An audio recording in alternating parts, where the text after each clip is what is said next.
And welcome back to the channel TH classes. इस video में हम देखने वाले हैं हमारी पॉलिटिकल साइंस का थर्ड चैप्टर। तो आप सभी सीरीज को बहुत प्यार दे रहे हैं, तो आप सभी कह रहे थे कि प्लीज मैम सीरीज लेकर आइए, क्योंकि सीरीज से आप सबको बहुत बेहतर समझ में आता है। तो हमने स्टार्ट करी है अपनी पॉल साइंस की सीरीज। चैप्टर काफ़ी सारे हैं और हम सोच रहे हैं कि जल्दी से जल्दी आपके चैप्टर कंप्लीट हो जाए। लेकिन अगर चैप्टर किसी कारण से नहीं कंप्लीट होते हैं तो हम लास्ट में आपको इंपॉर्टेंट क्वेश्चन आंसर्स प्रोवाइड करवा देंगे, जिसमें आप बिल्कुल आपको घबराने की ज़रूरत नहीं है। सारे चैप्टर हम वैसे कोशिश करेंगे कंप्लीट हो जाए, नहीं होते हैं तो वो तब की बात है। ठीक है, चलिए तो स्टार्ट करते हैं बिना किसी देरी के। हमारे इस चैप्टर का या हमारी सीरीज की जो स्टार्टिंग है वो होती है थर्ड चैप्टर से। सो जो थर्ड चैप्टर है पोल साइंस का वो कहता है distinction between society, nation, state and government, यानी कि समाज, राष्ट्र, राज्य और सरकार में भेद, इनमें क्या अंतर है, ये इस चैप्टर के बारे में बताता है। ठीक है, ये पूरा इस चैप्टर में हम पढ़ने वाले हैं। सो इंग्लिश हो चाहे हिंदी हो, आपको किसी भी बच्चे को घबराने की जरूरत नहीं है, क्योंकि दोनों ही मीडियम्स में हम पढ़ने वाले हैं और दोनों मीडियम्स के बच्चे को अच्छे से समझ आएगा। सो चलिए स्टार्ट करते हैं। You have studied about the concept of the state. आपने स्टेट के कॉन्सेप्ट या फिर राज्य और उसके घटक के बारे में पहले से पढ़ रखा होगा, और इन कॉन्सेप्ट्स में हमने नेशन, नेशनैलिटी और distinction between nation and nationality भी पढ़ा है, यानी कि राष्ट्र और राष्ट्रीयता। आप सभी को पता है राष्ट्र क्या होता है, जिसमें सभी लोग एक साथ इकट्ठा रहते हैं। तो देश क्या होता है, देश यहाँ पर सभी लोग, जहाँ पर अलग अलग धर्म के, अलग अलग जाति के और राज्य मिलकर देश का निर्माण करते हैं। और अगर हम राष्ट्रीयता, नेशनैलिटी की बात करें तो हम किस देश के निवासी हैं वो हमारी राष्ट्रीयता दिखाता है। तो ये सब हम पिछले चैप्टर में पढ़ चुके हैं, और इस चैप्टर में हम पढ़ने वाले हैं सोसाइटी, गवर्नमेंट और उनकी जो बाकी एसोसिएशंस हैं, यानी कि समाज, सरकार और उसके दूसरे संघ के बारे में और उनके बीच के अंतरों के बारे में हम जानने वाले हैं इस नेक्स्ट लेसन में। तो इसके ऑब्जेक्टिव्स हैं, इनको आप स्किप करेंगे। इसके उद्देश्य बेसिकली, तो इसके उद्देश्य में क्या बोला गया है कि आप सोसाइटी, सरकार, जो गवर्नमेंट है, उनके एसोसिएशन, इनके अर्थ समझ सकेंगे। बाकी सब यही बताया है। और फर्स्ट हमारा जो टॉपिक है वो है स्टेट एंड सोसाइटी, यानी कि राज्य और समाज। तो सबसे पहले समझते हैं कि इनका मतलब क्या है। ठीक है, you have known the meaning of the state in the last chapter. देखो ये कह रहा है कि पिछले अध्याय में आपने राज्य का अर्थ समझा। तो हमने क्योंकि पिछला चैप्टर नहीं पढ़ा है तो हम इसके बारे में जान लेते हैं। तो राज्य क्या होता है, राज्य जो होता है वो उसके 4 एलिमेंट्स होते हैं, 4 इसके तत्व होते हैं। तो एक राजनीतिक समाज के या एक राज्य के 4 तत्व हैं। इसके तत्व क्या है, पहला जनसंख्या यानी कि पॉपुलेशन। ठीक है, सेकंड है निर्धारित भूभाग, यानी किसी एक फिक्स्ड डेफिनेट टेरिटरी में होना चाहिए। उसके बाद है सरकार, और फिर संप्रभुता यानी गवर्नमेंट और सोवरेनिटी। मतलब ये कि एक राज्य, एक स्टेट, मान लीजिए ये दिल्ली स्टेट है। ठीक है, दिल्ली स्टेट कैसे बनता है, दिल्ली स्टेट बनता है यहाँ की पॉपुलेशन, सबसे पहले कि यहाँ की कितनी पॉपुलेशन है, उससे, जनसंख्या से। फिर सेकंड में बात आती है कि ये जो दिल्ली स्टेट है ये कितने भूभाग में है, मतलब कितनी धरती पे ये स्टेट पूरा बना हुआ है। थर्ड इसमें आता है सरकार, यानी यहाँ पर किसकी सरकार है, आम आदमी पार्टी है, तो वो सरकार भी यहाँ पे इस स्टेट को बनाने में वो करती है। उसके बाद लास्ट है संप्रभुता यानी सोवर्निटी। सोवर्निटी का मतलब होता है कि सब लोग एक मतलब अपने उससे रहें, किसी के ऊपर निर्भर ना हो, किसी के दबाव में ना रहें, सभी लोग अपने ऊपर रहें। ठीक है, अपने ऊपर डिपेंडेंट रहें। तो वो चीज़ सारी मिलकर एक स्टेट बनाती है। तो ये आपको 4 तत्व इसके याद कर लेने हैं। और इसके अलावा आपको पता भी होगा कि मतलब राज्य जो है वो कानून के माध्यम से स्वाभाविक रूप से दमनकारी शक्ति का प्रयोग करके सामाजिक आचार विचार को नियंत्रित रखता है। तो राज्य क्या करता है, राज्य लॉ से और जो इसके लॉ एंड ऑर्डर हैं उनसे जो पूरी कम्युनिटी इसके अंदर रह रही है, जैसे दिल्ली में हर एक राज्य का निवासी रहता है। मतलब कई लोग यहाँ पर बिहार से भी आए हैं, कई लोग यहाँ पर हरियाणा से आए हैं, कई लोग यहाँ पर साउथ से आए हैं। मतलब दिल्ली जो एक ऐसा स्टेट है जहाँ पर अलग अलग राज्य से लोग रह रहे हैं। तो एक स्टेट का काम होता है, एक सरकार का काम होता है कि सभी लोग जो यहाँ रह रहे हैं उनको ऑर्गेनाइज करके रखना, उनकी कम्युनिटी को अच्छे तरीके से रखना। ठीक है, सभी कंडीशंस के अंदर उनको रखना। तो ये सारा हमें एक स्टेट के अंदर पता चलता है। और एक सोसाइटी क्या होती है, एक समाज क्या होता है, समाज जो होता है वो एक संगठन होता है। मतलब जो अलग अलग लोग यहाँ पर रह रहे हैं उसमें सामाजिक रिश्ते बनाने का काम एक समाज का होता है। समाज आप सभी बोलते हैं ना कि किसी भी कोई भी अगर दूसरी फील्ड में कुछ भी करना चाहता है तो आपके माँ बाप भी बोलते हैं समाज क्या कहेगा। तो समाज क्या है? समाज लोगों का ऐसा समूह है जिनके आपस में रिश्ते बने हुए हैं, सामाजिक रिश्ते बने हुए हैं और एक एक जाल बुना रहता है, ठीक है, वेब ऑफ सोशल रिलेशनशिप्स। तो ये था इसमें मतलब स्टेट एंड सोसाइटी, आप इसका मतलब समझ ही गए होंगे। अब समझते हैं राज्य और समाज में भेद, यानी कि राज्य और सोसाइटी, राज्य और समाज में क्या भेद है, स्टेट एंड सोसाइटी में क्या भेद है। We must differentiate between state and society, otherwise we will be justifying state interference in all aspects of human life, thereby affecting human liberty। यानी अगर हमें समाज और राज्य के बीच में अंतर ही नहीं पता होगा, हमें इसका अंतर समझना होगा। क्यों समझना होगा? क्योंकि मानव जीवन के बदलते हर एक पहलू पर राज्य के हस्तक्षेप को उचित मानते रहेंगे। मतलब जो समाज है, अगर हम उसका मतलब नहीं समझेंगे और हम राज्य का मतलब नहीं समझेंगे, तो राज्य अगर हमारे समाज पर कोई हस्तक्षेप लगा रहा है, कहीं भी कुछ भी इंटरफेरेंस कर रहा है, तो हम उस चीज को नहीं समझ पाएंगे, ठीक है। हम अपनी जो आज़ादी है वो किस तरीके से हम प्रभावित होने दे सकते हैं, हमारी आज़ादी किस तरीके से हमें मिली है, तो वो चीज़ हम नहीं समझ पाएंगे। इसलिए हमें इनका भेद समझना जरूरी है। Considering the two as interchangeable terms lead to the growth of deceptive social and political theories. अब देखो कई बार ऐसा होता है कि राज्य और समाज को इंटरचेंजेबल बना दिया जाता है, मतलब इनको कई बार भ्रामिक तौर से एक दूसरे इन शब्दों को अलग अलग इस्तेमाल किया जा सकता है। फॉर एग्जाम्पल कोई इंसान कहता है कि मैं एक समाज का हिस्सा हूँ, जबकि उसे कहना चाहिए मैं एक राज्य का हिस्सा हूँ, ठीक है। तो कई बार ऐसा होता है कि इसके जगह पर इस शब्द को इस्तेमाल कर लिया जाता है और इससे हमारे जो सिद्धांत हैं पॉलिटिकल यानी राजनीतिक और सामाजिक सोशल सिद्धांत जो हैं वो कई बार चेंज और इनमें चेंजेस आ जाते हैं, ठीक है। तो मैकाइवर क्या कहता है? To identify the social with the political is to be guilty of the grossest of all confusion with completely bars any understanding of either society और द स्टेट। यानी ये कहता है मैकाइवर कि समाज को राज्य से अलग करके देखना सबसे बड़ी भ्रांति का शिकार होना है। मतलब हम समाज को राज्य से अलग नहीं कर सकते, ठीक है। ये कहता है कि हम समाज को राज्य से अगर अलग नहीं कर सकते। अगर किसी को भी समझने में आपको पूर्णतः कोई रोकता है, मतलब इसका ये है कि राज्य या समाज को हम अलग नहीं समझ सकते, ये दोनों एक ही बातें हैं, लेकिन हाँ इनको इस्तेमाल करना आना चाहिए। तो in fact the ancient Greek philosophers, अब ग्रीक फिलोसोफर सोक्रेट्स, प्लाटो और एरिस्टोटल ने भी कुछ कहा है, did not make distinction between the state and society. इन्होंने कभी भी समाज और राज्य के बीच में कोई अंतर नहीं निकाला, कोई भेद नहीं निकाला। और इसके अलावा रोसो जो है, रोसो भी कहते हैं, पहले इसको हटा देते हैं एक मिनट। देखो रोसो एक फ्रेंच पॉलिटिकल आदर्शवादी हैं।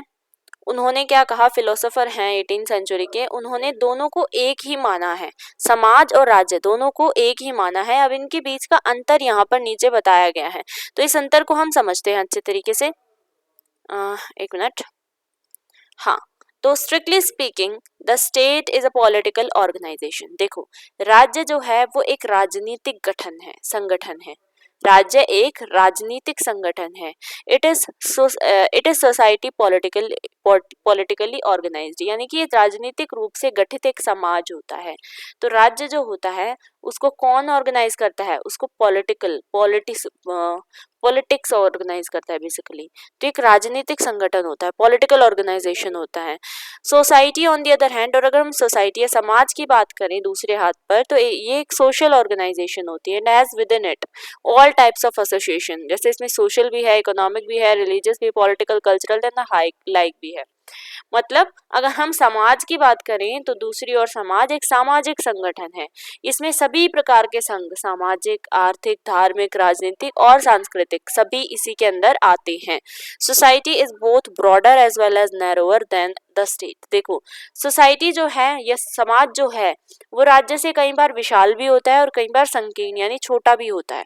ये विशाल है जब इसका प्रयोग मानव जाति के संपूर्ण समुदाय को व्यक्त करने में किया जाता है, और ये छोटा है जब इसे किसी गांव के एक छोटे से समूह को वर्णित करने में किया जाता है। देखो राज्य जो है, राज्य तो उसका जो मतलब किस तरीके का, कितने डेंसिटी में वो बना हुआ है, ठीक है, कितना उसका भूभाग है, वो उस पर डिपेंड करता है राज्य। लेकिन जो समाज है ना, समाज छोटा भी हो सकता है, समाज बड़ा भी हो सकता है। बड़ा वो कब होता है, जब हम पूरी जाति, पूरा जो मानव जाति है उसको गिनते हैं समाज के अंदर, तब वो एक बहुत बड़ा हो जाता है। लेकिन जब हम बोलते हैं एक छोटे से गांव के एक छोटे से समूह को कहते हैं कि ये हमारा समाज है, छोटा सा गांव है उसका छोटा सा समूह भी एक समाज है ना, तो हम वहाँ कहते हैं तो वो बिल्कुल छोटा हो जाता है। तो ये डिपेंड करता है कि हम कौन से रूप में उसे कह रहे हैं, ठीक है। It is broader when it is used to describe the whole community of mankind. ये बड़ा होता है जब हम पूरी मैनकाइंड, पूरी मानव जाति की कम्युनिटी को बताने के लिए कर रहे हैं इसका इस्तेमाल। और ये नैरोअर कब होता है, जब हम इसको एक स्मॉल ग्रुप ऑफ विलेज यानी कि गांव के छोटे से ग्रुप के लिए इस्तेमाल कर रहे हैं।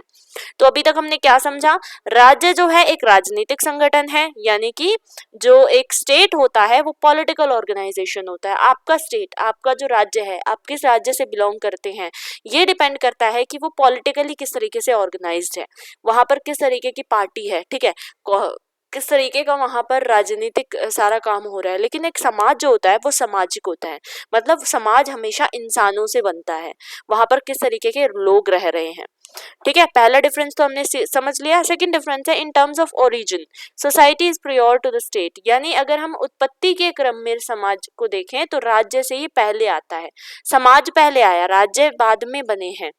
मतलब जो हमारा भारत है वो राज्य में बाद में बटा है, लेकिन इससे पहले वो एक समाज था पूरा, है ना। इंसान तो पता नहीं कब से रह रहे हैं, उनका समाज पता नहीं कब से बना है। सोसाइटी में be said to have been born the day the human life must have begun. यानी सोसाइटी, समाज तभी से बनना शुरू हो गया था जब से इंसान ने जन्म लिया, इंसान बनने शुरू हुए। तो ये कहा जा सकता है समाज का जन्म मानव जीवन के उदय के साथ ही हुआ है। But the state did not begin with the society. लेकिन स्टेट यानी जो राज्य है वो सोसाइटी, समाज से पहले नहीं बना है, समाज से पहले उसका उदय नहीं हुआ है।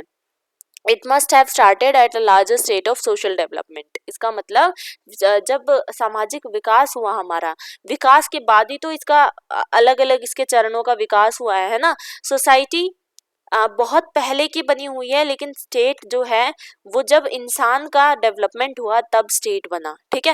Human beings are social being first and then political beings. उसके बाद पहले मनुष्य जो है वो एक सामाजिक प्राणी है, मतलब वो समाज के अंदर रह के सामाजिक प्राणी है पहले, उसके बाद वो राजनीतिक है, उसके बाद वो पॉलिटिकल पार्टीज के बारे में बात करता है। नेक्स्ट इसका थर्ड है bring prior to the state.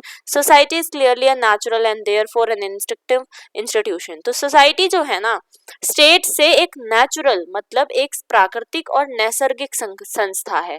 समाज एक प्राकृतिक नेचुरली बनी हुई है। ये आप किसी भी जगह पर रहते हैं तो आप बोलते हैं ये हमारा समाज है, ठीक है। आपकी गली में जितने लोग रहते हैं आप बोलते हैं ये हमारा समाज है। मतलब हम इन लोगों के बीच में रहते हैं और वो प्राकृतिक है, वो नेचुरल है, वो किसी ने आकर वहां पर बनाया नहीं, वो कोई संस्था नहीं बनी हुई है कि ये देखो ये सारे लोग आपके समाज है। वो आप खुद कहते हैं और आपके जो बड़े हैं वो भी आपसे कहते हुए आ रहे हैं। तो मतलब कि वो क्या है, वो नेचुरल है, प्राकृतिक है, ठीक है, नैसर्गिक, मतलब किसी ने उसको बनाया नहीं है। लेकिन अगर हम बात करें स्टेट की, तो स्टेट एक बनावटी और मानव निर्मित संस्था है, यानी एक आर्टिफिशियल और क्रिएटेड इंस्टीट्यूशन है, उसको बनाया गया है। It was made when it was needed. State कब बनाया गया, स्टेट जब बनाया जाता है जब उसकी आवश्यकता पड़ती है। जैसे कि अभी नया स्टेट कौन सा बना था, तेलंगाना, है ना। तेलंगाना एक स्टेट बनाया गया है, वो खुद से फॉर्म नहीं हुआ है, वो जो पॉलिटिकल पार्टीज हैं, जो पॉलिटिक्स है उसमें से निकलकर बना है। This is one reason that we see the state as a formal and legal organization with its body, its structure. देखो इसीलिए हम कह सकते हैं जो हमारा राज्य है उसको हम एक औपचारिक और वैधानिक संगठन की संरचना के रूप में देखते हैं, और समाज भी एक संगठन है, संस्था है, लेकिन ये राज्य की भांति औपचारिक नहीं है। मतलब सोसाइटी भी एक बॉडी, एक ऑर्गेनाइजेशन है, लेकिन ये एक फॉर्मल ऑर्गेनाइजेशन नहीं है, मतलब वहां पर फॉर्मेलिटी नहीं चलती है। अगर आप स्टेट की बात करते हैं तो स्टेट में आप रहने के लिए कितना, आपको कई बार ऐसा होता है जो बिहार वगैरह से, जो कहीं से भी यूपी वगैरह से कहीं से भी आते हैं दूसरे स्टेट से, तो वहां पर उनको क्या करना पड़ता है, उनको अलग अलग जगह से यहाँ पर अगर दिल्ली में आते हैं तो दिल्ली में रहने के लिए उनको फिर एक समय के बाद यहाँ की कह सकते हैं कि सिटीजनशिप लेनी पड़ती है, नागरिकता लेनी पड़ती है। तो वो क्या हो गया, वो एक फॉर्मल काम हो गया। लेकिन अगर आप कहीं पर भी रहते हैं, दिल्ली में रह रहे हैं और दिल्ली में आप एक गली में रह रहे हैं, तो आप कह सकते हैं कि हमारा समाज है, ठीक है, वहां पर कोई फॉर्मेलिटी फॉर्मेलिटी नहीं है, आपको कोई फॉर्म नहीं फिल करके देना है कि मुझे यहाँ की नागरिकता चाहिए, मुझे समाज की नागरिकता चाहिए, ठीक है। तो ये बात इसमें बताई गई है। नेक्स्ट है the state exist for the society in the same way as a means exist for its end. देखो राज्य जो है, राज्य का अस्तित्व उतना ही है जितना कि जैसे कि कोई साधन होता है, जैसे किसी चीज के लिए उसका उपयोग करना होता है हमें, मतलब स्टेट तब तक होता है जब तक हमें वो सही लगता है। हम चाहे तो स्टेट को हटा भी सकते हैं, कैसे? कॉन्स्टिट्यूशन की मदद से, यानी जो हमारा संविधान है उसमें हम एक स्टेट को अनडिक्लेयर भी कर सकते हैं, उसको हटा भी सकते हैं। The state is therefore a means and the society is an and. देखो इसीलिए हम कह सकते हैं राज्य सिर्फ एक साधन है जिसकी हमें आवश्यकता है, लेकिन समाज उसका साध्य है, मतलब उसका इस्तेमाल करने वाला कौन है? समाज है। It is always the means that exist for the end and never exist for the means। इसीलिए हम कह सकते हैं साधन का अस्तित्व साध्य के लिए है, ना कि साध्य का अस्तित्व साधन के लिए। देखो आपने कोई चीज खरीदी, फॉर एग्जाम्पल आपने कोई टॉय खरीदा, अब वो जो टॉय है वो उसका इस्तेमाल कौन करेगा? आप करोगे, ठीक है। वो टॉय इस्तेमाल करने के लिए बना गया है, मतलब आपके इस्तेमाल, आप कौन है? साध्य। साध्य कौन होता है? जो इस्तेमाल करता है। साधन कौन है? जो चीज हमने खरीदी है। साधन का जो बनाया गया है वो साधन, वो क्यों बनाया गया है? ताकि साध्य जो है उसका इस्तेमाल कर सके। लेकिन ऐसा थोड़ी ना है कि साध्य को बनाया गया है ताकि जो टॉय है वो इस्तेमाल कर सके आपका। समझे आप? मतलब कहने का ये है कि टॉय आपके लिए बना है, आप टॉय के लिए नहीं बने हो कि आप बनाए गए हो ताकि टॉय आपके साथ खेल सके। तो यही चीज यहाँ पर बोली गई है कि जो स्टेट होता है ना वो सोसाइटी के लिए बनाया जाता है, सोसाइटी स्टेट के लिए नहीं बनती है, ठीक है। नेक्स्ट है ई पार्ट, इसमें पहले इसको हटा लेते हैं। ई पार्ट में क्या बोला गया है?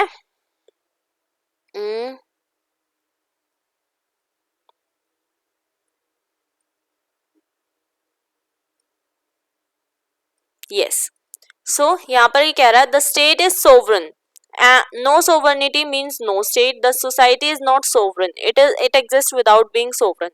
यानी कि जो राज्य है उसकी एक प्रभुता होती है, प्रभुसत्ता होती है, बिना प्रभुसत्ता के राज्य हो ही नहीं सकता, मतलब उसको चलाने वाला कोई होना चाहिए, ठीक है। समाज की अपनी प्रभुसत्ता नहीं होती, प्रभु समाज में कोई ऐसा थोड़ी ना, आपको ये बोलते हैं ना समाज जो है वो एक ग्रुप है, वहां पर कोई ये नहीं है कि बहुत कोई मतलब हमारे ऊपर राज कर रहा है ना। आप ये नहीं कह सकते कि ये हमारा लीडर है समाज में, समाज में सब इक्वल होते हैं।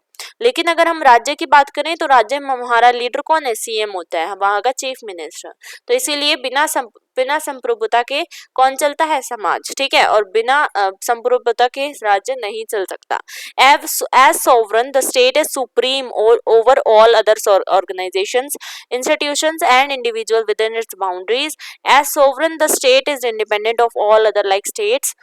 Sovereignty gives the state a separate and independent existence। यानी कि जो संप्रभु होने के कारण राज्य क्या होता है? राज्य वो अपनी सीमाओं के अंदर सभी का एक बड़ा वो होता है, मतलब सभी के ऊपर एक शक्ति रखता है।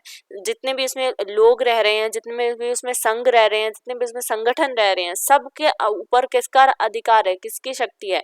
स्टेट की, यानी राज्य की शक्ति है। लेकिन समाज में ऐसा नहीं होता है। नेक्स्ट है the state has to have a definite territory, यानी कि राज्य का एक निश्चित भूभाग होना चाहिए। राज्य कब कहलाता है? अब मान लीजिए आपका इंडिया का मैप है, मुझे मैप तो नहीं बनाना आता, जो भी है मान लीजिए ये आपका मैप है इस तरीके से, ठीक है।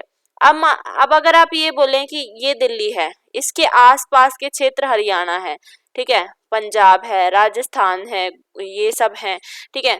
तो आप क्या बोलेंगे कि ये इतना एरिया इसके ऊपर किसका है? उत्तराखंड का है, यहाँ पर दिल्ली है, यहाँ पर राजस्थान। तो हमें ये सब कैसे पता चल रहा है? क्योंकि इनकी एक बाउंड्री बना दी गई है, इनका एक भूभाग बना दिया गया है। भूभाग का मतलब होता है टेरिटरी, मतलब इनकी जमीन जो है वो बाउंड्रीज से कर दी गई है। लेकिन समाज में ऐसा कुछ नहीं होता है ना। You have read the definite territory is an essential element of the state. हमने ऊपर क्या पढ़ा था कि एक स्टेट को, एक राज्य को बनाने के लिए एक बहुत इंपॉर्टेंट तत्व क्या है? टेरिटरी भी है, मतलब एक डेफिनेट टेरिटरी होनी चाहिए वहां की, ये एक आवश्यक घटक है, निश्चित भूभाग होना चाहिए।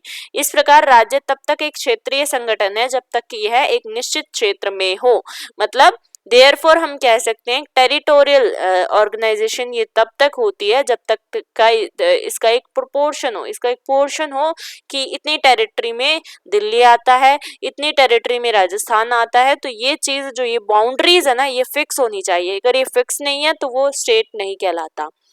Society does have a territory but it's territory is not permanent. देखो, समाज की भी कुछ क्षेत्र होता है जो निश्चित होता है, लेकिन उसका क्षेत्र हमेशा स्थायी नहीं होता। समाज कभी भी अपना क्षेत्र बढ़ा भी सकता है, घटा भी सकता है। तो जैसे कि the Islamic society for example transcends national boundaries, so does the free mason brotherhood. यानी उदाहरण के लिए अगर हम देखें, इस्लाम जो है वो समाज राष्ट्रीय सीमाओं से बाहर तक फैला हुआ है, इसी तरह अन्य समाज भी। तो इस्लाम का एक समाज जो है, मुस्लिम धर्म का समाज, वो ना सिर्फ हमारे देश में है, वो बाकी देशों में भी है। पाकिस्तान में सबसे ज्यादा है, अफगानिस्तान में भी है, तो अलग अलग देशों में। वैसे ही हिंदू जो समाज है वो हमारे देश में ना, मतलब सिर्फ हमारे देश में ना होकर वो कई और देशों में भी है। कई सारे यूएसए में रहते हैं, कई सारे अलग अलग देशों में रहते हैं। तो समाज की कोई बाउंड्री नहीं होती है, लेकिन एक स्टेट की बाउंड्री होनी जरूरी है।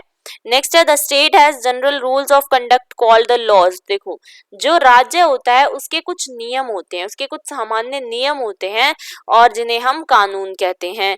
The society too has general rules of conduct but they are called rituals, norms, habits and the like. देखो, समाज के भी नियम होते हैं, आचरण होते हैं, लेकिन हम उन्हें कानून नहीं कहते। मतलब उनको तोड़ने पर कोई सजा नहीं मिलती है, लेकिन हम उन्हें कर्मकांड, मापदंड या आदतें कहते हैं। ठीक है। The laws of the state are written. देखो, राज्य के लॉ जो हैं, राज्य के जो कानून है वो लिखे हुए हैं, है ना। वो किस में लिखे हुए हैं? हमारे कॉन्स्टिट्यूशन में लिखे हुए हैं, हमारे संविधान में लिखे हुए हैं। राज्य के नियम लिखित हैं, निश्चित हैं, मतलब पहले से ही वो फिक्स कर दिए गए हैं, डेफिनेट हैं और बिल्कुल स्पष्ट, क्लियर हैं कि ये सारे नियम हैं, इन पर चलना पड़ेगा अगर रहना है हमारे स्टेट में तो। ठीक है। Next, those of the society are unwritten. लेकिन अगर हम सोसाइटी की बात करें तो वो अलिखित है, सिर्फ बोल दिया गया है कि ये काम करना चाहिए, ये हमारे समाज जो है इसको बढ़ावा देता है, लेकिन उसमें कोई अस्पष्टता, मतलब उनको बदला भी जा सकता है, उसमें कोई स्पष्टता नहीं है। ठीक है। और फिर उसके बाद आता है आपका नेक्स्ट, राज्य के जो नियम होते हैं, the state's laws have a binding sanction. यानी कि राज्य के नियम बाध्यकारी होते हैं। इन नियमों का उल्लंघन करने पर शारीरिक या अन्य या दोनों तरह की सजाएं दी जा सकती हैं।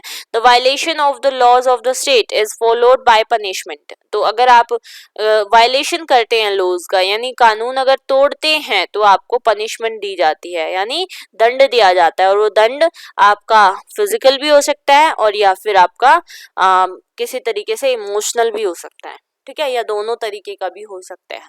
The rules of the society if violated lead to social boycott, social exclusion. यानी अगर आप वहां पर, मतलब समाज में अगर कोई नियम का उल्लंघन करते हैं तो आपको सामाजिक बहिष्कार जैसी सजा दी जा सकती है। मतलब समाज अपने आप में से आपको बाहर निकाल फेंकेगा, आपको कोई शारीरिक वो कष्ट नहीं देगा, या फिर दे भी तो उतना नहीं होगा जितना कि एक लिखित राज्य के कानूनों में दिया जाता है।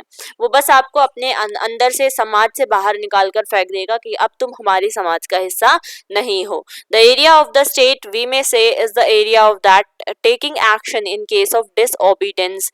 It has power is force. ठीक है।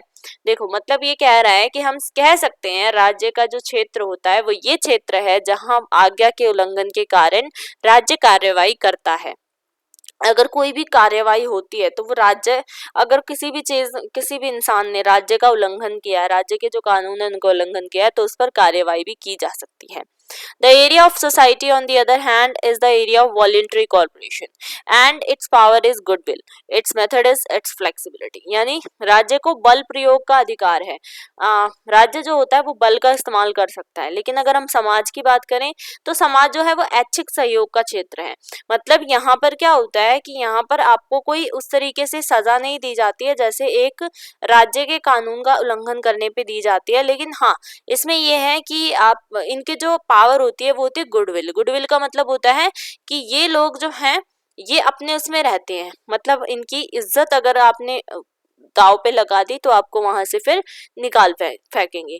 तो ये सारे थे आपके distinction between society and state, यानी राज्य और समाज के बीच में अंतर और किस तरीके से ये अंतर संबंधित है, मतलब कैसे ये इंटरकनेक्टेड हैं और इंटरडिपेंडेंट है, एक दूसरे पर किस तरीके से ये इंटरडिपेंडेंट है, यानी एक दूसरे पे ये आप कह सकते हैं अन्याश्रित संबंध इनका है, एक दूसरे पे आश्रित है।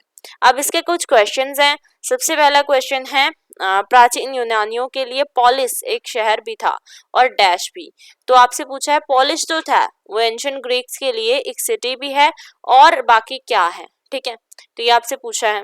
नेक्स्ट है society in terms of origin is dash to the state, यानी मूल उत्पत्ति के अर्थ में समाज का स्थान राज्य से डैश है। तो समाज का स्थान राज्य से पहले आता है या बाद में आता है, तो समाज जो है वो पहले आता है, ठीक है।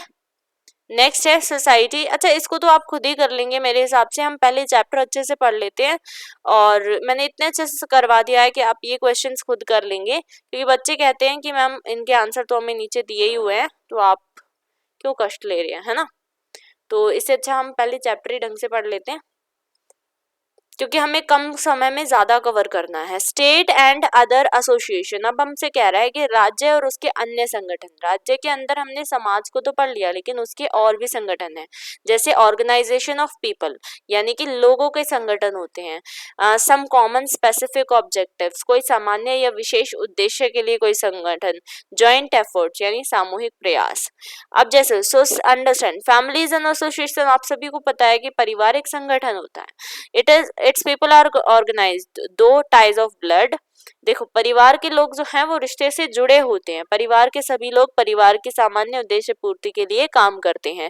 All the members of the family work together to attain objects common to the family, यानी कि जो लोग हैं, जो परिवार में जो भी सदस्य रह रहे हैं वो सभी अपने परिवार का पालन पोषण करने के लिए कुछ ना कुछ करते रहते हैं। The other example of the association are cricket club, अब कुछ और जो उदाहरण है संगठन के वो है cricket club, church, red Cross society, residents welfare association RWA, आपने नाम सुना होगा, ठीक है। तो ये सब भी अलग अलग संगठन ऑर्गेनाइजेशन के एक उदाहरण दिए गए हैं। संगठनों के मिलने से ही समाज बनता है। अब देखो association make up the society, society कैसे बनती है, जब उसमें एसोसिएशंस मिलती हैं, यानी संगठन मिलते हैं, ठीक है। The state is also an association, अब स्टेट भी एक एसोसिएशन है which exist along with other association in the society, जिसमें कि अलग अलग जो सोसाइटी में, देखो पहले एसोसिएशन आते हैं, संगठन आते हैं, फिर वो संगठन सोसाइटी को बनाते हैं, समाज को बनाते हैं, और समाज फिर स्टेट यानी राज्य बनाता है। But the state as an association is different from other association, लेकिन अगर हम बात करें तो संगठन रूप में समाज राज्य है वो दूसरे संगठनों से बिल्कुल अलग होता है। अब इसका अंतर यहाँ पर नीचे बताया गया है आपको, ठीक है, देख लेते हैं। All the association including even the state, अगर हम सभी एसोसिएशन की बात करें, सभी संगठनों की बात करें जिसमें स्टेट भी आता है, राज्य भी आता है, कंसिस्ट ऑफ पीपल, उन सभी में एक चीज कॉमन होती है। क्या होती है, ये सभी जो संगठन है, जो राज्य हैं, वो किससे मिलकर बनते हैं, व्यक्तियों से, जो लोग हैं उनसे। But while the membership of the state is compulsory, देखो लेकिन हमें ये पता है राज्य में सदस्यता अनिवार्य है, बहुत जरूरी है। मतलब स्टेट में अगर आप रह रहे हैं तो वहां की आपको सदस्यता लेनी ही पड़ेगी। That of the other association is voluntary, लेकिन अगर हम बात करें तो दूसरी ओर अन्य संगठनों से यह स्वैच्छिक है। मतलब जरूरी नहीं कि आप एक RWA के मेंबर हो, है ना, जरूरी नहीं कि आप एक क्रिकेट क्लब के मेंबर हो, जरूरी नहीं आप चर्च में जाते हो वहां के मेंबर हो, लेकिन अगर आप एक स्टेट में रह रहे हैं तो वहां पर आपको मेंबरशिप लेनी कंपलसरी है। Person has to be a member of a state, उसे एक स्टेट का, उसे एक राज्य का मेंबर होना जरूरी है, सदस्य होना बिल्कुल जरूरी है। No person as he or she becomes adult is a member of two states. His or her membership of the state is a matter of compulsion. यानी कि कोई भी व्यक्ति दो राज्यों का सदस्य नहीं हो सकता, इसकी किसी एक राज्य की सदस्यता अनिवार्य है। अब आप एक समय पे हरियाणा में, आप मान लीजिए हरियाणा से बिलोंग करते हैं और आप मूव ऑन करते हैं दिल्ली के लिए, ठीक है। अब आप दिल्ली में रहते हैं तो आप क्या बोलेंगे, आपकी अगर हरियाणा की सदस्यता है ना, मेंबर आप पहले से हरियाणा के हैं, तो अब आपको दिल्ली की सदस्यता नहीं मिल सकती, क्योंकि एक समय पे एक ही सदस्यता आप ले सकते हैं। Okay, the membership of an association से a church, cricket club, the Red Cross society, अगर हम इनकी बात करें तो यहाँ पर स्वेच्छा का विषय होता है, मतलब आपकी अगर इच्छा है तो आप यहाँ का सदस्य बन सकते हैं, लेकिन कोई जरूरी नहीं है। ये जरूरी मतलब ये डिपेंड करता है कि वो इंसान की इच्छा क्या है, बनना चाहता है या नहीं, वो ज्वाइन कर सकता है या नहीं, वो उसके ऊपर डिपेंड करता है, व्यक्तिगत इच्छा है। नेक्स्ट है, a person is a member of one state at one time, मतलब एक समय पर एक ही राज्य का सदस्य वो हो सकता है। She can not be a member of 2 और 3 state at the same time, मतलब एक समय पे वो 2 या 2 से अधिक राज्यों का मेंबर या सदस्य नहीं हो सकता। But a person may be a member of numerous association at the same time, लेकिन वो ही व्यक्ति एक ही समय पे कई संगठनों, कई ऑर्गेनाइजेशन का मेंबर बन सकता है। देखो क्या समझे, एक स्टेट का, एक राज्य का मेंबर बनने के लिए आपको एक समय पर एक ही राज्य की मेंबरशिप लेनी पड़ेगी, लेकिन अगर आप बहुत सारे ऑर्गेनाइजेशन में अपना नाम लिखवाते हैं, वहां पर सदस्य बनते हैं, तो वहां पर कोई रोक टोक नहीं होगी, ठीक है। For example, x is a member of cricket club. अब बोला गया है कि मान लीजिए कि एक्स जो है वो क्रिकेट क्लब का भी मेंबर है, चर्च का भी मेंबर है और रेजिडेंट्स वेलफेयर एसोसिएशन का भी मेंबर है, और वो भी सेम टाइम पे। लेकिन आप ये तो नहीं बोलोगे ना कि वो हरियाणा में रहता है तो हरियाणा की भी मेंबरशिप है, अगर वो दिल्ली में रहता है तो दिल्ली की भी मेंबरशिप है, ऐसा तो नहीं हो सकता। उसको किसी एक स्टेट की मेंबरशिप लेनी पड़ेगी। तो आपने क्या समझा, पहली बात बोली गई है कि स्टेट की मेंबरशिप होनी जरूरी है, राज्य का सदस्य होना जरूरी है, और एक समय पर एक ही राज्य का सदस्य बनना पड़ता है। All association function on territory, अब देखो सभी एसोसिएशन, सभी जो राज्य है, सभी संगठन जो हैं, वो एक भूभाग होता है, एक ही टेरिटरी के अंदर वो काम करते हैं। फॉर एग्जाम्पल, एक स्टेट में कितने सारे एसोसिएशन हो सकते हैं, है ना, बहुत सारी चर्च हो सकती हैं, बहुत सारे मंदिर हो सकते हैं, मंदिर भी तो एक संगठन है जहाँ पर कई लोग आते हैं।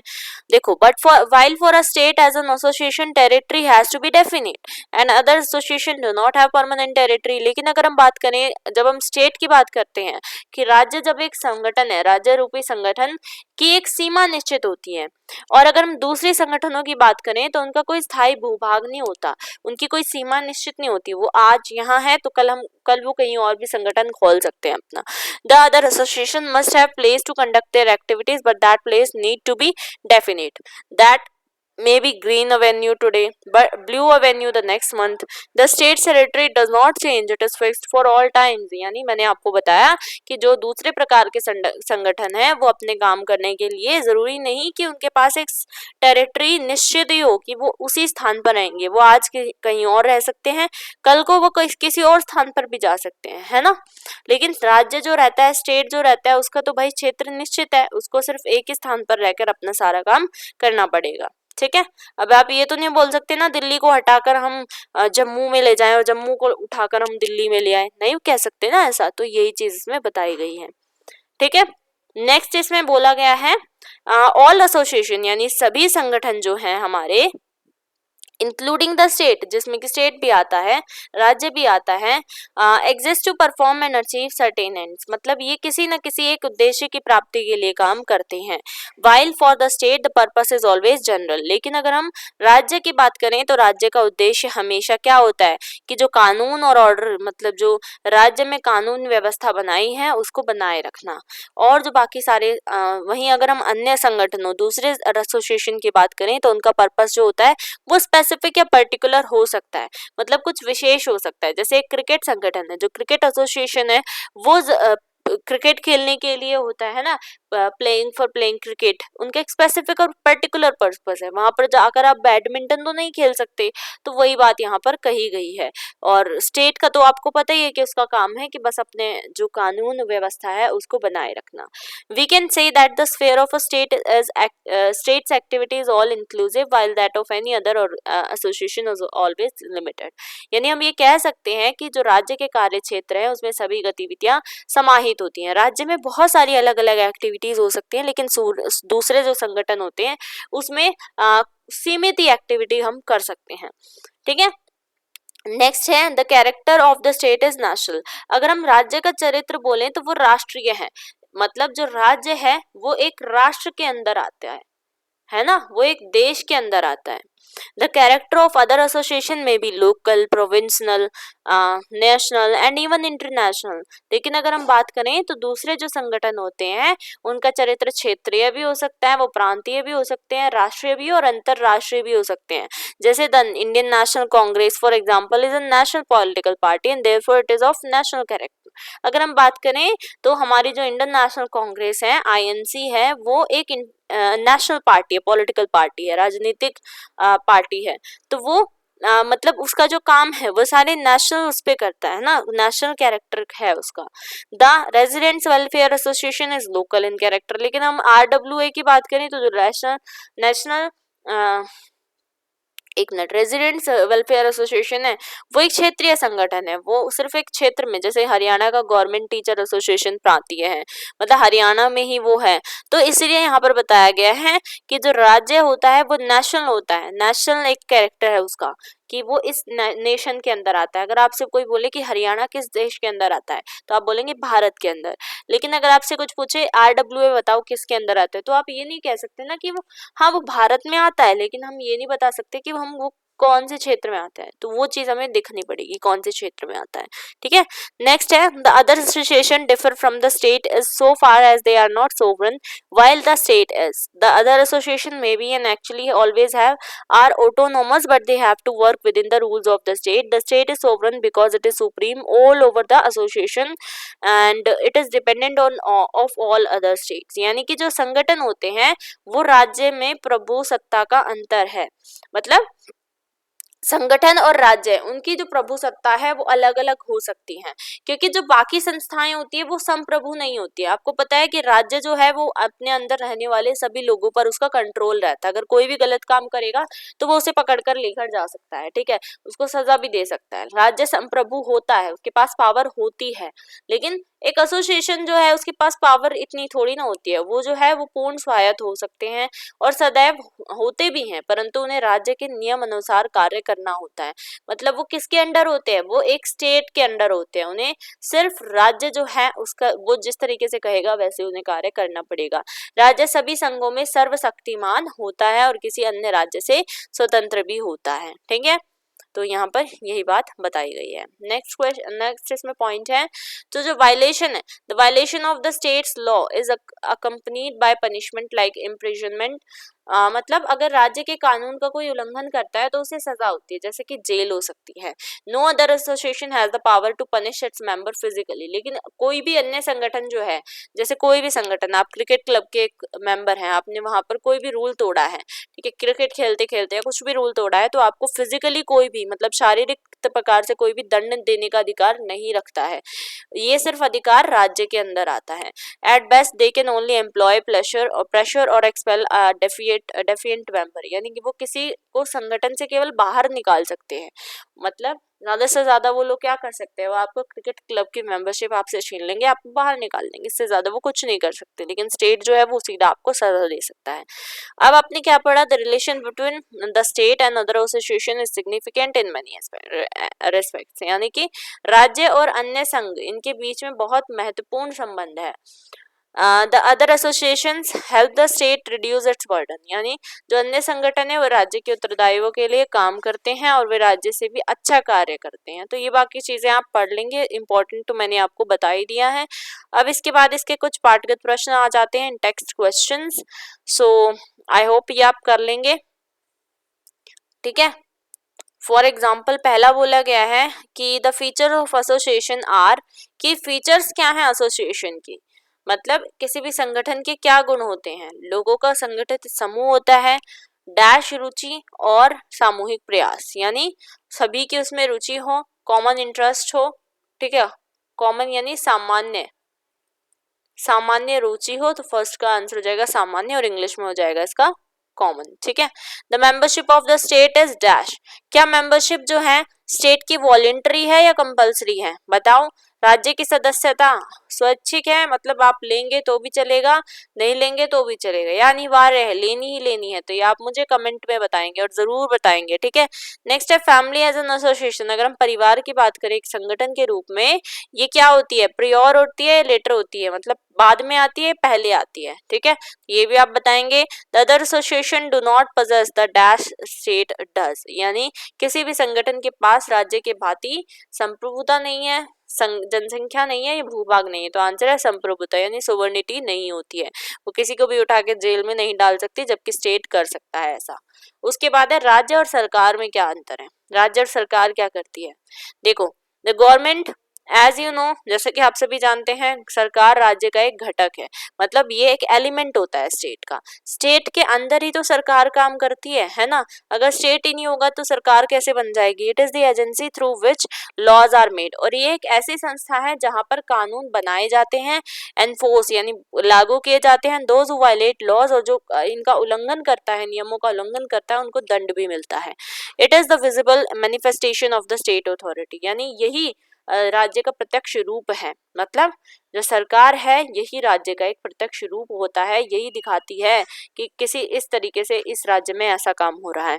It consist of all the persons, यानी कि ये सभी लोग जो राज्य में अंदर लोग रह रहे हैं, ठीक है, इंस्टीट्यूशंस रह रहे हैं, एजेंसीज रह रही हैं, जिनसे मतलब विल होती है स्टेट की, ये एक्सप्रेस होती है एंड कैरिड आउट होती है, यानी सभी संस्थाएं इसमें शामिल होती हैं, संगठन शामिल होते हैं सरकार में, जिनके द्वारा राज्य की इच्छा व्यक्त की जाती है।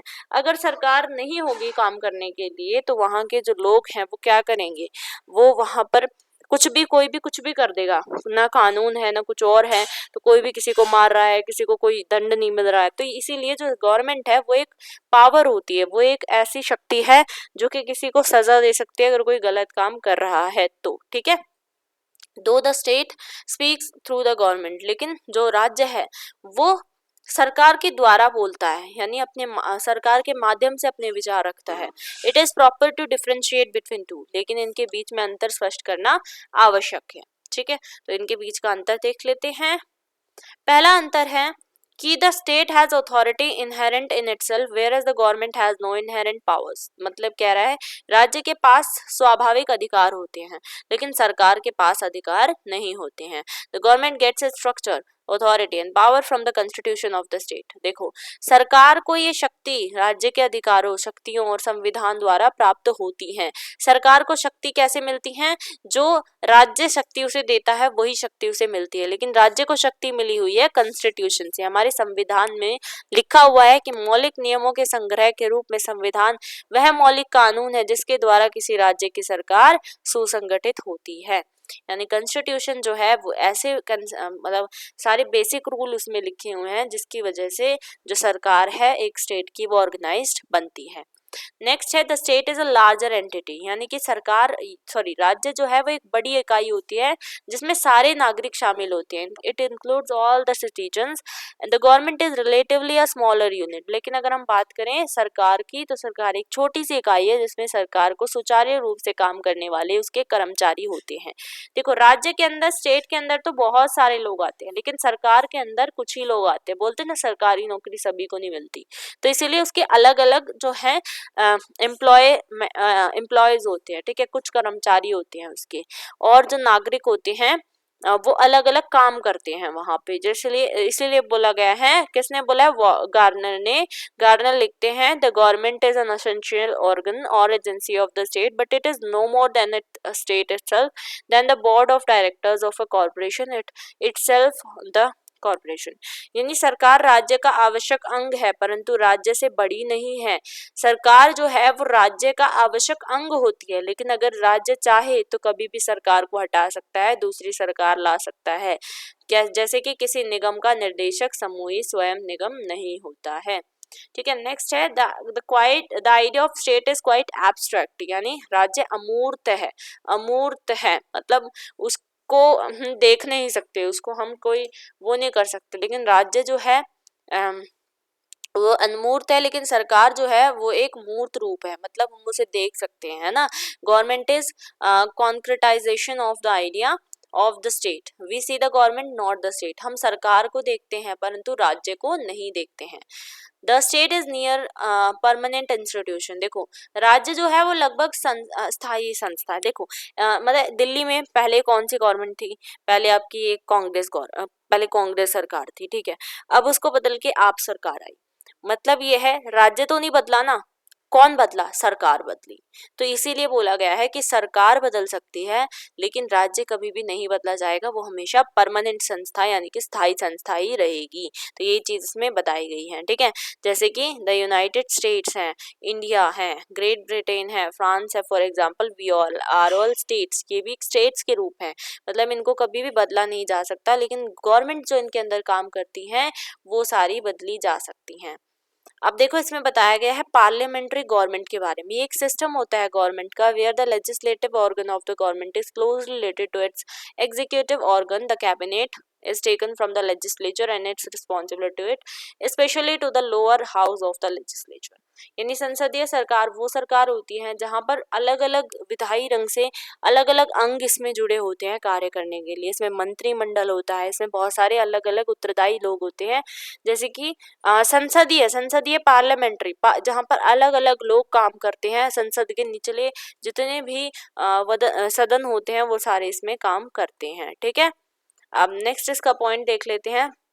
संप्रभु शक्ति राज्य के पास होती है, यानी जो सोवरन पावर्स हैं वो सारी राज्य में होती हैं। राज्य मतलब जो है वो सोवरन है, ठीक है, उसके पास शक्तियां हैं और वो अपने शक्तियों का इस्तेमाल कर सकते हैं, लेकिन सरकार केवल शक्तियों का ही प्रयोग करती है।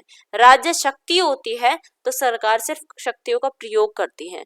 The government only exercise power, the government's powers are delegated and derivative, the state's power are real and original। यानी राज्य की जो शक्तियां हैं वो वास्तविक और मौलिक होती हैं, सरकार की जो शक्तियां हैं वो उससे छीन भी सकती हैं राज्य और उसको दे भी सकती है, ठीक है। The opposition to the state is different from the opposition of the government. We criticize the government, we never condemn the state। यानी कि हमेशा हम राज्य का विरोध करते हैं।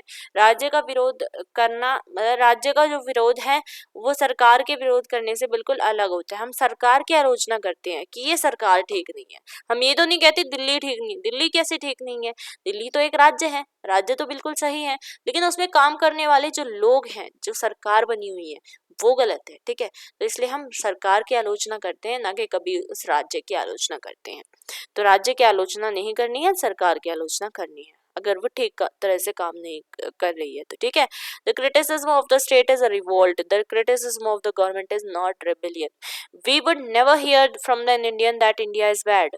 हम कभी भी नहीं सुनते ना कि भारत खराब है, कोई भारतीय ये कहता है भारत खराब है, लेकिन हम ये सुनते हैं कि भारत की जो पॉलिसीज है, जो इंडिया में पॉलिसीज है, जो गवर्नमेंट निकालती है, नई नई पार्टियां, पॉलिटिकल पार्टियां, या जो पॉलिटिकल बहुत सारे मल्टीट्यूड हैं पॉलिटिकल पार्टीज के, ठीक है, वो गलत है ना। कभी एक इंडियन ये बोलता है कि इंडिया ठीक नहीं है, हमेशा ये कहता है ना कि सरकार की नीतियां खराब है, यहाँ पर जो गठबंधन है वो ठीक तरीके से नहीं हो रहा है, दल खराब है यहाँ के। तो राज्य की निंदा एक अपराध है, यह एक कर्तव्य है बल्कि अधिकार है कि कोई अपनी सरकार की आलोचना कर सकते हैं लेकिन अपने देश की, अपने राज्य की आलोचना नहीं कर सकता, ठीक है। तो इसमें बेसिकली यही बताया गया है। नेक्स्ट देखो, नेक्स्ट पॉइंट आपका कह रहा है the government is merely N element of the state. देखो सरकार राज्य का केवल एक घटक होता है, मतलब इसका एक पार्ट है राज्य का सरकार, ये संपूर्ण का एक भाग है, मतलब संपूर्ण पूरा एक, ये अगर राज्य है ना पूरा, तो इसका एक पार्ट जो है वो सरकार है, ठीक है। इस तरीके से यहाँ पर बताया गया है। Accordingly it is one part of the state, it is a part of the whole of the state, as a part the government is not greater than the whole. इसलिए हम कह सकते हैं क्या ये इतना पार्ट इस पूरे बड़े पार्ट से बड़ा है, नहीं ना, ये इसका एक केवल छोटा सा पार्ट होता है, यानी बड़ा पार्ट, बड़ा जो हिस्सा है वो राज्य ही तो हुआ, ठीक है। तो यही बात यहाँ पर बोली गई है कि भाग होने के कारण वो राज्य से बड़ी नहीं हो सकती। जब हम राज्य की बात करते हैं तो हम किस किस की बात करते हैं, जनसंख्या भी आती है, पॉपुलेशन भी आती है इसमें, ठीक है, डेफिनेट, यानी कि जो भूभाग है, टेरिटरी है उसमें, वो डेफिनेट होनी चाहिए, गवर्नमेंट आती है, सोवर्निटी, संप्रभुता आती है इसमें, इन सभी की बात करते हैं। लेकिन जब हम गवर्नमेंट की बात करते हैं, हम सिर्फ ये बात करते हैं कि गवर्नमेंट जो है वो इसका एक अंग है, राज्य का एक मात्र घटक है, the states territory is always definite. अब लास्ट पॉइंट है, कह रहा है राज्य का जो क्षेत्र होता है वो सदैव निश्चित होता है।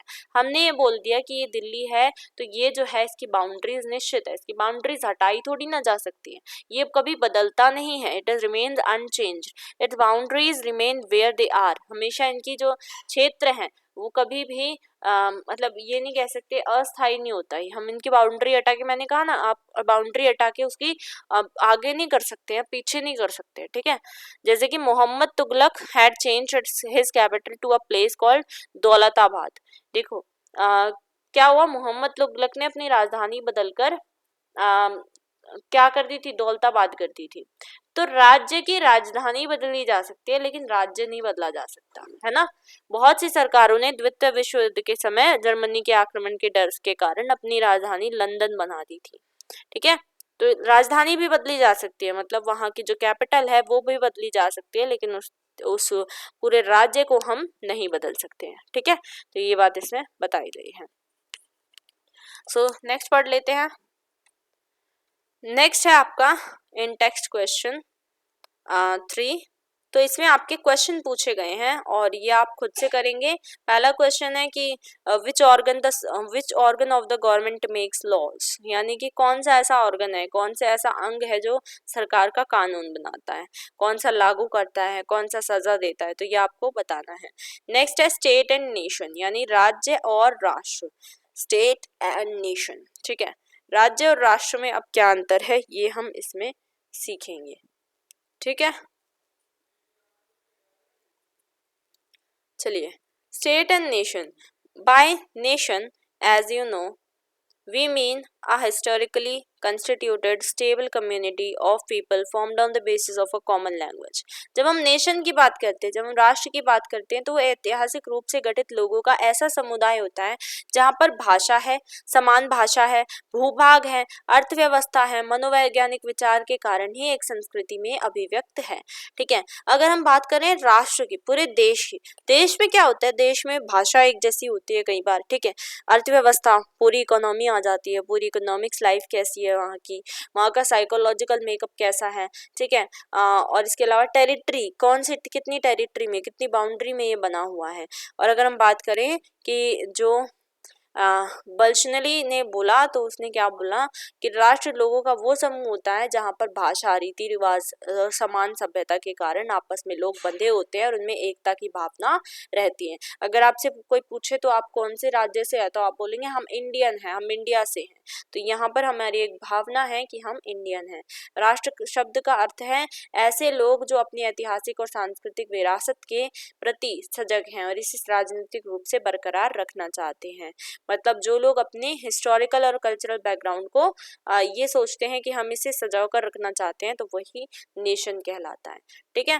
अब नेक्स्ट हम देख लेते हैं, the state as we know is a people organised for the law within a definite territory, यानी हम जानते हैं राज्य एक निश्चित क्षेत्र में लोगों का कानून के दायरे में एक व्यवस्थित समूह है। यह सदैव आंतरिक मामलों में सर्वशक्तिमान और बाह्य मामलों में स्वतंत्र होता है। राष्ट्र लोगों का वो समूह है जो मनोवैज्ञानिक रूप से बंधे होते हैं और समान रूप से सुख और दुख बांटते हैं।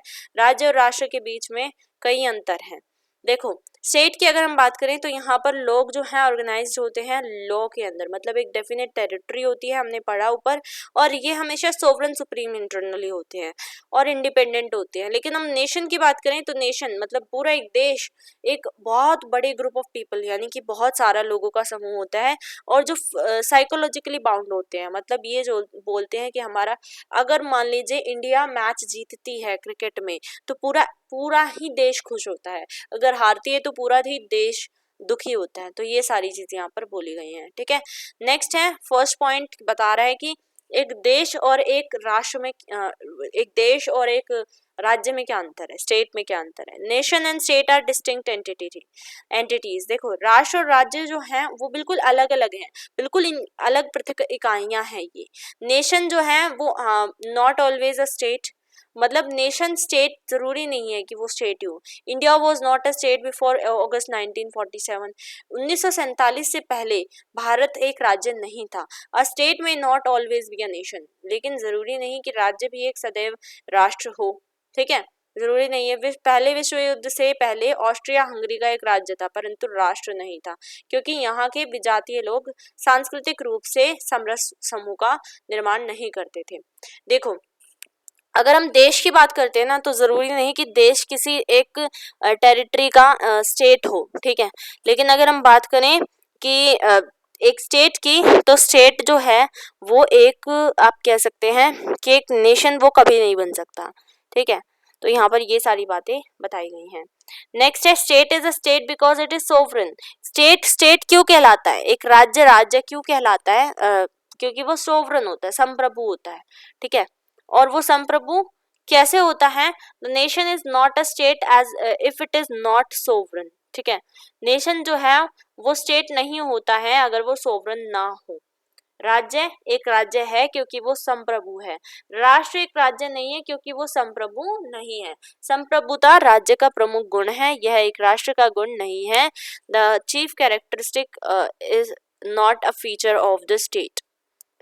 एक मिनट रुको, देखो, sovereignty is the chief characteristics of a state. It is not a feature of the nation. A nation becomes a nation state when the nation attains statehood. यानी राज्य एक राज्य है क्योंकि वो संप्रभु है, राष्ट्र एक राज्य नहीं है। क्या कभी देश को आप एक राज्य बना सकते हैं, स्टेट बना सकते हैं? पूरा इंडिया है जो, इंडिया को आप ये बोल सकते हैं कि हम इसे हरियाणा में या किसी और में तब्दील कर दें? नहीं ना, क्योंकि स्टेट का पार्ट है। मतलब इंडिया का पार्ट है एक स्टेट, ठीक है। स्टेट का पार्ट, स्टेट का पार्ट क्या होता है? ऑर्गेनाइजेशन अलग अलग। और स्टेट किसका पार्ट होता है? पूरे एक देश का पार्ट होता है। तो हम स्टेट को नहीं बदल सकते, देश को नहीं बदल सकते, स्टेट को फिर भी बदल सकते हैं।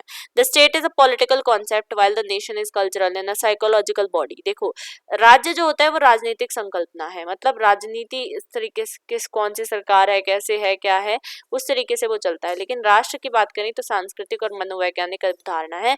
इसका मतलब ये है, राष्ट्र एक राजनीतिक संकल्पना नहीं है, मतलब ये पॉलिटिकल कॉन्सेप्ट नहीं होता, ये स्पिरिचुअल कॉन्सेप्ट होता है। कौन से किस तरीके के लोग रह रहे हैं ये इस पर डिपेंड करता है। नेक्स्ट है, laws bind the people together in a state. अब देखो, राज्य में लोग नियमों के द्वारा आपस में बंधे होते हैं, लेकिन राष्ट्र में एक जो पूरा देश है वो किससे बंधा होता है? वो बंधा होता है कि उनके बीच में कितनी भावुकता है, लोग किस तरीके से रह रहे हैं, यूनिटी कैसी है उस स्टेट की, ठीक है।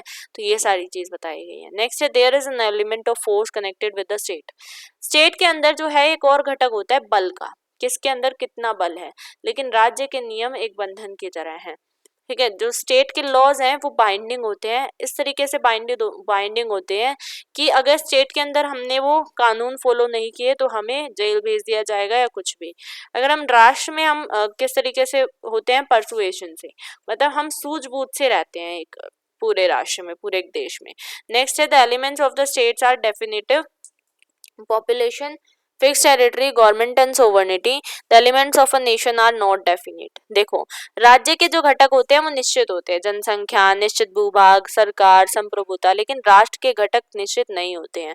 कहीं पर राष्ट्र का निर्माण समान भाषा के कारण होता है और कहीं पर समान कुल के कारण। देखो, समहाउ कुछ कई जगह होती हैं ऐसी जहाँ पर कॉमन लैंग्वेज है, जैसे कि पाकिस्तान कैसे बना? पाकिस्तान ऐसे बना कि वहां पर बहुत सारे मुस्लिम कम्युनिटी थी, मुस्लिम कम्युनिटी ने आवाज उठाई तो पाकिस्तान बन गया। लेकिन हम राज्य की बात करें तो राज्य में एक फिक्स पॉपुलेशन होती है, फिक्स टेरिटरी होती है, गवर्नमेंट होती है, फिर उसके बाद सोवर्निटी भी होती है। लेकिन पाकिस्तान कह रही हूँ, लेकिन अगर हम बात करें किसी भी एक नेशन की, तो वहां ऐसा कुछ नहीं होता। नेक्स्ट, अ स्टेट में भी लार्जर देन अ नेशन। हो सकता है कि कई बार ऐसा भी होता है कि स्टेट जो है वो राज्य से बड़ा हो सकता है, सॉरी क्या बोल रही हूँ, राज्य जो है वो राष्ट्र से बड़ा हो सकता है। मुझे माफ करना अगर कहीं कुछ गलती मैं बोल भी दूं, ठीक है। The former USSR had with in it more than 100 nationalities. अगर हम बात करें पूर्व सोवियत संघ जो था, उसमें 100 से ज्यादा अधिक राष्ट्रीयताओं का समूह था। इसके विपरीत राष्ट्र एक राज्य से बड़ा हो सकता है, मतलब राष्ट्र जो है, एक नेशन जो है वो एक स्टेट से बड़ा हो सकता है, स्टेट भी एक नेशन से बड़ा हो सकता है। नेशनैलिटी जो है वो दो स्टेट्स की स्प्रेड करती है, जैसे Korean nationality spread over 2 states, एक है तो नॉर्थ कोरिया और दूसरा है साउथ कोरिया, ठीक है। मतलब इनकी नेशनैलिटी भी उस तरीके से फैली हुई है।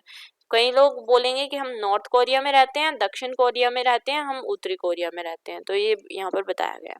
फिर उसके बाद इन टेक्स्ट क्वेश्चन है, ये आप कर लेंगे। और यहाँ पर आपका लेसन हो जाता है कंप्लीट। एक मिनट रुको। हाँ, तो देखो पहला क्वेश्चन इसमें क्या रहा है, वैसे तो आपको खुद करना है फिल इन द ब्लैंक्स वाले जितने भी क्वेश्चन है। Before the world war one से पहले, प्रथम विश्व युद्ध से पहले ऑस्ट्रिया हंगरी जो था वो एक स्टेट था, लेकिन एक नेशन नहीं था। ठीक है, क्या लिखेंगे यहाँ पर, एक राष्ट्र नहीं था। ठीक है, नेक्स्ट वन नेशन अटेन्स, अच्छा ये तो आप खुद ही कर लेंगे क्योंकि इनके आंसर भी नीचे दिए हुए हैं, तो क्यों इसमें टाइम वेस्ट करना। अब नेक्स्ट आपका व्हाट हैव यू लर्नड, यानी आपने क्या सीखा, ये सब बताया गया है। फिर उसके बाद आपको बोला गया है टर्मिनल एक्सरसाइजेस, मतलब जो आपके लास्ट के क्वेश्चन है वो आपको ये जरूर करने हैं, आपको इंपॉर्टेंट है ये। ठीक है, इंपॉर्टेंट क्वेश्चन समझ के करना है इनको। रिफाइन द टर्म्स, आपको नेशन के बारे में यानी राष्ट्र के को परिभाषित करना है, गवर्नमेंट को और एसोसिएशन को, तो ये तीनों आप जरूर परिभाषित करेंगे। नेक्स्ट है स्टेट और सोसाइटी में क्या डिफरेंस है, जितने भी हमने ऊपर पढ़े ना वो सारे पूछेंगे। स्टेट और दूसरे एसोसिएशन में क्या डिफरेंस है, स्टेट और गवर्नमेंट में क्या डिफरेंस है, स्टेट और नेशन में यानी राष्ट्र और राज्य में क्या अंतर है। तो ये पूरे अंतर आपसे जो भी हमने ऊपर पढ़ा वो सब पूछ लिया। किसी बच्चे को कुछ नहीं समझ आया तो 2x की स्पीड करो, दोबारा से वीडियो देखो और समझ जाओ। ठीक है, उसके बाद आपका आंसर्स दिया हुआ है, जो हमने ऊपर क्वेश्चंस देखे उन सभी के आंसर नीचे आपको दिए हुए हैं, आप ये कर सकते हैं। ठीक है, तो उम्मीद करती हूँ कि आपको ये पूरी वीडियो पसंद आई होगी, और आपको ये सीरीज़ कैसी लगी, हम सीरीज़ को कंटिन्यू करें या नहीं करें ये भी आप मुझे बताएंगे। और इसके अलावा इस वीडियो को लाइक करेंगे इतनी मेहनत के लिए, शेयर करेंगे अपने सभी साथियों के साथ। चैनल पर नए हैं तो सब्सक्राइब करना ना भूलें हमारे चैनल TH क्लासेस को। और जितने भी मैंने आंसर्स आपसे पूछे हैं उनको आप कमेंट करके ज़रूर बताएंगे। हाँ, ज़रूर बताना कि सीरीज़ कंटिन्यू करें या नहीं करें, क्योंकि चैप्टर्स काफ़ी बड़े बड़े हो जाएंगे तो थोड़ा सा लेंदी वीडियोस बनेंगी। 2x की स्पीड करके देख लेना। सीरीज कंटिन्यू करनी है तो बता देना कमेंट में, नहीं करनी है तो फिर हम सीधा इंपॉर्टेंट क्वेश्चन आंसर्स की वीडियो डाल देंगे। ठीक है, चलिए, थैंक्स फॉर वॉचिंग।